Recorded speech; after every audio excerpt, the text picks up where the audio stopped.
क्या हाल चाल। तो मेरा नाम है अक्षय त्यागी और आज मैं तुम्हें कराने वाला हूं 10 या 12 मिनट के अंदर पूरा इलेक्ट्रिसिटी चैप्टर रिवाइज। जो बच्चे वॉरियर से पढ़ गए हैं ना, उनके लिए समरी भी है ना।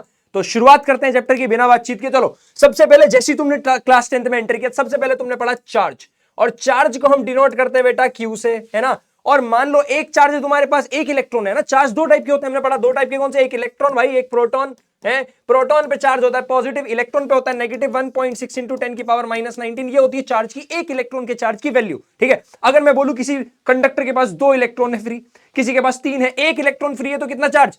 1e। 2 इलेक्ट्रॉन है तो कितना? 2e। 3 इलेक्ट्रॉन है कितना? तो 3। यहां से एक फॉर्मूला बन गया, देखो, number of electrons into electron का चार्ज। तो यहां से पहला फॉर्मूला बना तुम्हारा सिलेबस का, Q इक्वल्स टू Ne। और SI unit of charge is coulomb, SI unit is coulomb.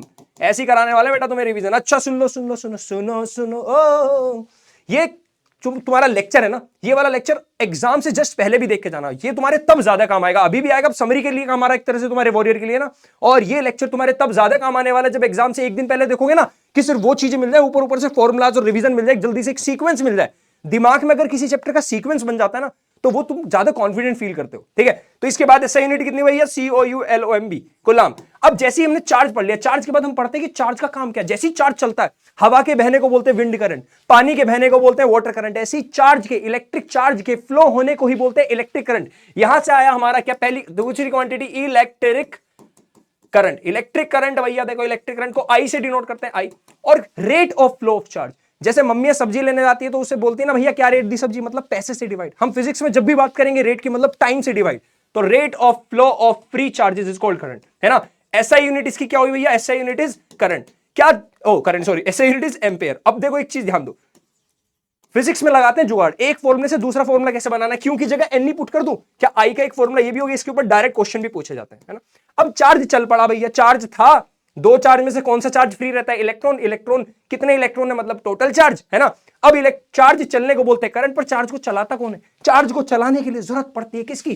Potential difference की। तो सबसे पहले तुमने पढ़ा था पोटेंशियल, तुम्हें याद हो, इलेक्ट्रिक पोटेंशियल तुम पहली यूनिट पढ़ते हो।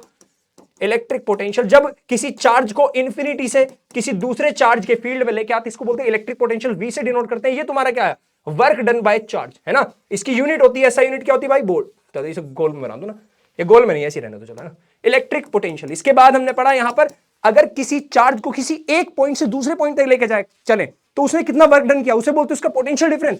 Electric potential difference, electric potential difference. हाँ भाई साहब, याद आया? इलेक्ट्रिक पोटेंशियल डिफरेंस, ये क्या होता है? डेल्टा V से डिनोट करते हैं। डेल्टा का मतलब होता है चेंज। ये भी क्या है? Work done by charge, work done by charge, potential difference. SI unit दोनों की, SI unit is volt, SI unit is volt. तो अगर पोटेंशियल डिफरेंस होगा तभी चार्ज मूव करता है। अगर पोटेंशियल सेम हो जाए तो charge will not flow, there will be no current in the circuit. ठीक है, अब पोटेंशियल डिफरेंस जितना ज्यादा पोटेंशियल डिफरेंस उतना ज्यादा करंट। ऐसे फील ले सकते हैं, मान लो एक इमारत है, एक छोटी एक बड़ी, एक इमारत ये बड़ी और ये बराबर की इमारत है। एक इमारत बहुत बड़ी, एक इमारत इसके लगभग बराबर। यहां पे तुमने मेले में गए हो घूमने, मेले में स्लाइडर होते हैं, यहाँ पे लगा दिया एक स्लाइडर, यहाँ एक स्लाइडर, यहाँ एक स्लाइडर, यहाँ एक बच्चा ऐसे फिसलने की कोशिश कर रहा है, क्या बहुत आराम से फिसलेगा, बढ़िया मजे में, है ना। लेकिन यहां एक बच्चा फिसलेगा तो फिसल ही नहीं पाएगा, यहां बच्चा फिसलेगा तो धीरे धीरे फिसलेगा। ऐसे मानो ये पोटेंशियल है, एक जगह बहुत ज्यादा पोटेंशियल, एक जगह बहुत कम पोटेंशियल। क्या पोटेंशियल डिफरेंस बहुत ज्यादा? पोटेंशियल डिफरेंस ज्यादा, क्या उतनी चार्ज इजिली फ्लो कर रहा है। मतलब जितना ज्यादा पोटेंशियल यहां से, जितना ज्यादा पोटेंशियल डिफरेंस उतना ज्यादा करंट, है ना। इसी को बोलते हैं भैया क्या? Ohm's law. इसी को क्या बोलते हैं? Ohm's law. लेकिन ओम्स लॉ तभी तक वैलिड है, ओम्स लॉ तभी तक वैलिड है जब तक हम बाकी फिजिकल क्वांटिटीज को कांस्टेंट रखेंगे। फॉर एग्जांपल, तुमने एक वायर ली, ये वायर तुमने इतनी लंबी रखी, इसकी लेंथ L है, इसका एरिया मान लो A है, क्रॉस सेक्शन, है ना। तुम्हें ना तो लेंथ चेंज करनी, ना एरिया, ना ही टेम्परेचर चेंज करना, क्योंकि अगर तुम टेम्परेचर चेंज कर दोगे, ऐसे मानो गली में तुम्हारी भीड़ जा रही है बहुत सारी, है ना, वो नॉर्मल आपस में टकराते रहते हैं, इसे बोलते हैं नॉर्मल रुकावट। लेकिन अगर तुम टेम्परेचर बढ़ा दो, लेट्स से तुमने उनके पीछे कुत्ते छोड़ दिए, तो भाग पड़े लोग इधर उधर इधर उधर, तो लोग ज्यादा टकराते हैं आपस में, इससे रुकावट बढ़ जाती है, तो ओम्स लॉ फेल हो जाता है यहाँ पे ना। तो ओम्स लॉ तब तक वैलिड है जब तक तुम कांस्टेंट टेम्परेचर, बाकी फिजिकल क्वांटिटीज को कांस्टेंट रखोगे। जैसे डेल्टा V की वैल्यू कैसे, अब देखो, जैसे यहाँ पे प्रोपोर्शनल के साइन को हटाओगे तो कांस्टेंट आएगा, वो कांस्टेंट यहाँ पे आया R। तो ये R जब तक कांस्टेंट रहेगा जब तक ओम्स लॉ वैलिड है। इस R को बोलते हैं रेजिस्टेंस, इस R को बोला गया रेजिस्टेंस, है ना।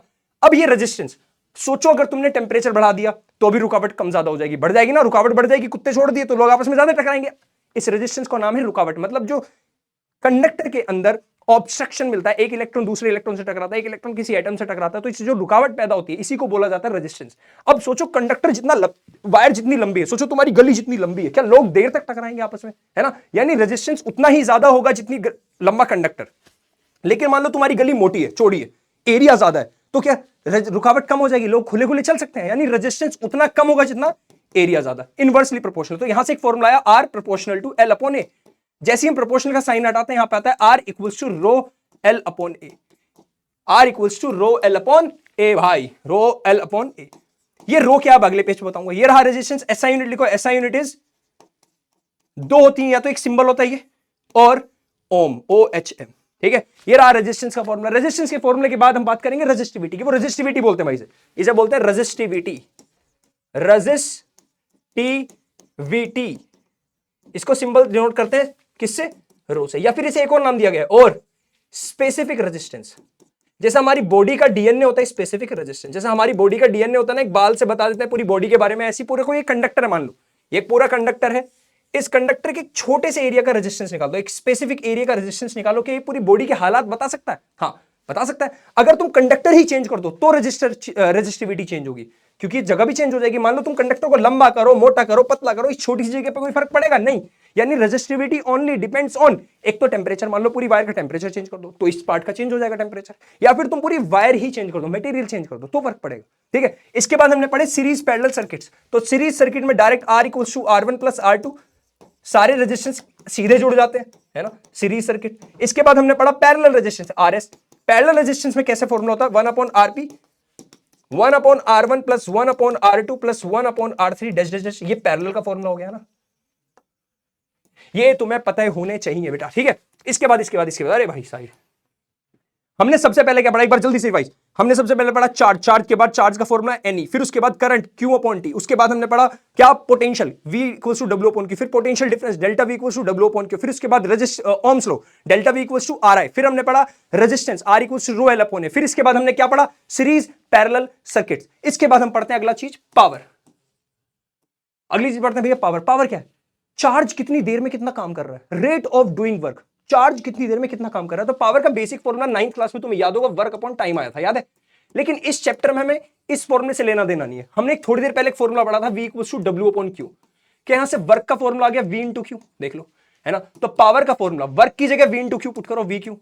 क्या नीचे टाइम है, टाइम, क्या ये फॉर्मूला करंट का होता है, तो पावर का एक फॉर्मूला आया VI, आया पावर का फॉर्मूला V इंटू I। अब देखो, अगर मैं V की जगह, यहां पे दो फॉर्मूले फिर से देखो, अगर मैं V का फॉर्मूला IR पुट कर दूं ओम्स लॉ से, या फिर I का formula V upon R put कर दूं, है ना, तो पावर के दो फॉर्मूले बनेंगे। एक पावर का फॉर्मूला बनेगा तुम्हारा I स्क्वायर R, और एक पावर का फॉर्मूला बनेगा तुम्हारा V स्क्वायर अपॉन R, ठीक है। अब ध्यान से देखना, अगर इस केस में तुम देख पा रहे हो power is directly proportional to R, इस केस में power is inversely proportional to R। अगर मैं करंट कांस्टेंट कर दूं तो पावर उतनी ही ज्यादा जितना रेजिस्टेंस, अगर मैं वोल्टेज कांस्टेंट कर दूं तो पावर उतनी ही ज्यादा जितना रेजिस्टेंस कम। ये बात ध्यान रखना, ये इसी कॉन्सेप्ट पे आते हैं कि कौन सा बल्ब ज्यादा ग्लो करेगा, कौन सा बल्ब कम ग्लो करेगा, ठीक है। इसके बाद अगले कॉन्सेप्ट पावर के बाद आता है हमारा एनर्जी, ठीक है। कौन सा? Heating effect of electric current, heating effect of electric current. और इसी को क्या बोलते हैं? अच्छा, कुछ टॉपिक्स भी लास्ट में भी कराऊंगा, जैसे ग्राफ वगैरह, वो छोटे छोटे है ना। Heating effect of electric current, इसी को हम क्या भी बोलते हैं? Joules law of heating. क्या बोलते हैं? Joules law of heating. Basically तुमने कोई एक कंडक्टर लिया या कोई भी वायर ली या कोई भी, है ना, जैसे नाइक्रोम की स्पेशली बात करते हैं, नाइक्रोम निकल और क्रोमियम का एलॉय है। एलॉयज की खास बात होती है, एलॉयज का मेल्टिंग पॉइंट हाई होता है ना, और इनकी हाई रेजिस्टिविटी होती है, हाई रेजिस्टेंस होता है। तो एलॉयज को तुम कितने गर्म करो तो पिघलते नहीं है इजीली, है ना, तो इन्हें यूज किया जाता है। तो ऐसे कंडक्टर जिनसे क्या किया जाता है, बहुत ज्यादा करंट पास कराया जाता है, इनका रेजिस्टेंस ज्यादा होता है। तो बेसिकली अभी तुमने एक फॉर्मूला पढ़ा था, power equals to work upon time, पर क्लास 9th में तुम्हें याद होगा उतना ही वर्क होता है जितनी हम एनर्जी कंज्यूम करते हैं ना। तो पावर का formula energy upon time, T इधर ले जाओ, P इंटू टी। अब यहां पे कौन सी एनर्जी की बात हो रही है? जब वायर से करंट फ्लो करेगा, क्या हीट पैदा होगी, तो हीट एनर्जी की बात हो रही है। तो एनर्जी की जगह लिखो हीट, और पावर का फॉर्मूला क्या, I स्क्वायर आर पुट कर सकता हूं इंटू टी। क्या पावर का फॉर्मूला भी दिखाया था, I स्क्वायर आर, देखो पूरा पुट करा इंटू टी। ये रहा तुम्हारा heating effect of electric current. इसके बाद तुम्हारी आती है एनर्जी के commercial unit, commercial unit of energy, commercial unit of energy, ठीक है। इसके अंदर अगर बात करें तो इसके अंदर बात करी जाती है वही सिंपल सी एनर्जी का फॉर्मूला अभी भी तुमने पढ़ा, पावर इंटू टाइम। क्या पावर की यूनिट होती है वॉट और टाइम की यूनिट होती है सेकंड, है ना? तो एनर्जी की यूनिट होती है जूल, ठीक है? यानी 1 joule equals to 1 watt second होता है, ठीक? लेकिन अगर मैं जूल को ले लूं, वॉट को ले लूं किलो वॉट में और सेकंड को ले लूं आवर्स में, है ना? तो 1 kilo watt hour equals to होगा, इसी को बोल देते हैं 1 यूनिट। 1 यूनिट, या फिर एक और चीज, इसको एक क्वेश्चन और आता है, इसको जूल में चेंज करके दिखाओ। तो 1 किलो वॉट में होते 1000 वोट और आवर्स में होते 16 to 60 सेकेंड्स, है ना? तो ये हो गया वॉट सेकेंड। तो 1 किलो वॉट आवर में होता है तुम्हारा कितना? 3.6 इंटू 10 की पावर 3 3 6 6 जूल्स। ये भी क्वेश्चन पूछ लिया जाता है। एक बार साइड हो रहा, अच्छा मैंने पिछले पेज नोट नहीं करने दिया ना, सॉरी सॉरी सॉरी। एक बार ये नोट करो फिर आगे बढ़ेंगे। आगे बढ़ेंगे कहां से? यहां से 1 2 3 गो, 1 2 3 गो, 1 2 3 गो, 1 2 3, जल्दी नोट करो। फिर इसके बाद तुम्हें मैं दिखाऊंगा जल्दी, इसके बाद इस अगले कॉन्सेप्ट पे चलते हैं। 10 मिनट के अंदर सब कुछ, 12 मिनट मैक्सिमम खत्म कर देंगे सब। इसके बाद भी देखो, इसके बाद छोटा छोटा सा बताते हैं भाई। ये ग्राफ कौन सा? ग्राफ तुम्हारा दो है हमारे, है ना? एक है तुम्हारा कौन सा? IV और एक VI। एक है तुम्हारा VI ग्राफ ओम्स लॉ का, एक तुम्हारा IV ग्राफ। दोनों ग्राफ पढ़ लेना, इनके ऊपर क्वेश्चन आते हैं ना। एक IV ग्राफ है ना। तो अगर मान लो मैं यहां पर तुम्हारा एक ग्राफ बनाऊं स्ट्रेट लाइन, तो V is directly proportional to I। तुम्हें पता था ओम्स लॉ यही तो कहता है। अब ध्यान से सोचो जरा, क्या अगर मैं यहां पे एक स्लोप डाल दूं, स्लोप पता है ना क्या होता है? बस दो परपेंडिकुलर डाल दो, स्लोप, है ना? tan थीटा पढ़ लिया होगा तुमने ट्रिग्नोमेट्री के अंदर, ये थीटा निकाल दो। तो स्लोप बेसिकली होता है tan थीटा, यानी ये वाली वैल्यू अपॉन ये वाली। अच्छा सोचो, यहां पे ये V2 लिख लो और ये वैल्यू यहां पे V1 लिख दो। ये मान लो I2 लिख दो, यहां पे I1 लिख दो। क्या मैं लिख सकता हूं ये वाली वैल्यू? देखो ये पूरा V2 माइनस V1। क्या ये V2 माइनस V1? हाँ ना बोलो। सेम I2, ये I1। क्या I2 माइनस I1? क्या tan थीटा होता है perpendicular upon base V2 minus V1 upon I2 minus I1। क्या इसको बोल सकता हूं delta V, change in potential, change in current. तो बेसिकली होता क्या? V upon I, resistance. अरे यही तो होता है resistance, delta V upon I। हाँ ना बोलो। यानी कि हम इस ग्राफ से क्या निकाल रहे हैं? रेजिस्टेंस। और एक बात तुमने ट्रिग्नोमेट्री में पढ़ी, जैसे tan 0 डिग्री की वैल्यू तुम्हें पता क्या होती है? 0। tan 45 डिग्री की वैल्यू होती है 1। यानी tan थीटा की वैल्यू एंगल के साथ इंक्रीज होती है। और tan थीटा ही क्या? स्लोप, वही है रेजिस्टेंस। इस केस में स्लोप ही क्या है? स्लोप ही तुम्हारा क्या है? रेजिस्टेंस है। यानी अगर थीटा इंक्रीज होगा तो तुम्हारा रेजिस्टेंस भी इंक्रीज हो रहा है। यहां पे आओ, जो अगर IV ग्राफ है, समझ गए ना? अगर जिसका एंगल बड़ा, ध्यान रखना वो रेजिस्टेंस ज्यादा है। लेकिन इस वाले ग्राफ में उल्टा होता है। इस ग्राफ में जब तुम ये निकालोगे ना, तो एक्चुअल में जो tan थीटा आएगा वो आएगा इस बार तुम्हारा डेल्टा I अपॉन में डेल्टा V। नीचे ना देखो, तो ये एक्चुअल में 1 अपॉन R होता है, रेजिस्टेंस का उल्टा। ये रेजिस्टेंस का उल्टा होता है। तो इस वाले ग्राफ में जितना एंगल छोटा उतना ज्यादा रेजिस्टेंस, ये बात ध्यान रखना, ठीक है? इसके बाद हम लोग पढ़ते हैं अमीटर। अच्छा साइड 1 2 3 एंड गो। इसके बाद हम पढ़ते हैं अमीटर वोल्टमीटर। अमीटर और वोल्टमीटर, है ना? अमीटर पढ़ते हैं। अमीटर क्या होता है भैया? Device to measure current. इसको हमेशा ध्यान रखना, सीरीज में जोड़ते हैं तो सीरीज। इसका रेजिस्टेंस वेरी नेग्लिजिबल रेजिस्टेंस होता है, नेग्लिजिबल रेजिस्टेंस होता है, ठीक है? नेग्लिजिबल रेजिस्टेंस होता है ना? यूज टू मेजर करंट होता है, यूज टू मेजर करंट। ठीक भाई, ठीक भाई, ठीक भाई, ठीक भाई, जल्दी जल्दी जल्दी, ठीक है? इसके बाद आता है वोल्टमीटर। वोल्टमीटर, वोल्टमीटर का very very high resistance, very infinite resistance बोल दो, बल्कि इतना ज्यादा होता है इनफाइनाइट रेजिस्टेंस, तभी इसको पैरेलल में जोड़ते हैं। इनफाइनाइट रेजिस्टेंस, तभी इसको कहां जोड़ते हैं? पैरेलल में जोड़ते हैं, ठीक है? कहां जोड़ते हैं? पैरेलल में। पैरेलल, इसका इनफाइनाइट रेजिस्टेंस होता है, पैरेलल में जोड़ते हैं। और भैया use to measure voltage, use to measure voltage, और वोल्टेज को ही बोलते हैं डेल्टा V। और ये जो हंस रही है दुनिया तुम्हारी नाकामियों पे ताने, हंस रही है दुनिया तुम्हारी खामियों पे, कल ये मारेंगे ताली। 10th में पढ़ लो। बेस्ट ऑफ लक मेरी तरफ से। आई थिंक बहुत बच्चे मुझे जानते नहीं होंगे, पहली बार देख रहे होंगे। तो मेरा नाम अक्षय त्यागी और मैं इसके साथ देता हूं अलविदा। ऐसे ही तुम्हारे लिए और वीडियोस लेके आ रहा हूं जल्दी जल्दी। ये वीडियोस मैं फिर से बोल रहा हूं, ये वीडियोस तुम्हारे एग्जाम के एंड टाइम में बहुत काम आने वाली। जब तुम्हें बस एग्जाम से जब सुबह सुबह उठोगे ना, कि 5-10 मिनट में ऐसा मिल जाए कि पूरे सारे चैप्टर एक ही जगह मिल जाए, तब के लिए tata bye bye, see you, मिलते हैं जल्दी। चलो भाई बाय।